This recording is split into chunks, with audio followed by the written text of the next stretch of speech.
پھر میرا سوال یہ ہے کہ سیرین لوگ جو سیریا سے نکل رہے ہیں اور مختلف ممالک میں مائیگریٹ کر رہے ہیں، اس میں لگتا ہے کہ کوئی خدائی حکمت ہے، تو اگر ان سے رابطہ بنانا ہے اور تبلیغ کرنا ہے تو کس طرح کرنا چاہیے؟ کس طرح کرنا چاہیے؟ بتاؤ کہ میں بھی سیرین ہوں، سیرین نہیں ہوں، فلسطینی ہوں. یہاں سیرین بھی ہیں بہت سارے، فلسطینی بھی. عرب بولنے والے جتنے ہیں، عربی بولنے والے، ان کو چاہیے کہ جتنی عرب پاکٹس ہیں ان کو تلاش کریں، وہاں جائیں، دیکھیں کہ یہ تمہارے حالات ہیں، دنیا نے تمہیں یہ تو نے دیکھ لیا، اور پھر آہستہ آہستہ وہ قریب لاؤ. حضرت مسیح علیہ السلام کے دعوے کے بارے میں بتاؤ، اور حضرت صلی اللہ علیہ وسلم کی پیش گوئیوں اور حدیثوں کی روشنی میں بتاؤ، قرآن کریم کی آیت بھی پڑھی ہے اسی روشنی میں بتاؤ. تو تبلیغ ان میں جا کے کرنی چاہیے.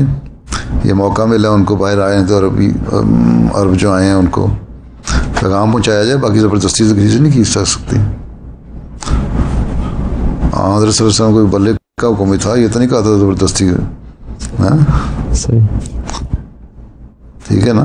تو تبلیغی راستے تلاش کرو. یہ تو میں مبلغین کو، مربیان کو کہتا رہتا ہوں کہ جو پاکٹس بنی ہیں، بلکہ جماعتی نظام جو ہے تبلیغ کا، ان کو بھی ان پاکٹس میں، ہر جو قوم ہے ان کی پاکٹس میں کو تلاش کر کے ان کے لیے اسپیشل پروگرام بنایا جائے اور ان پہ تبلیغ کی جائے جا کے.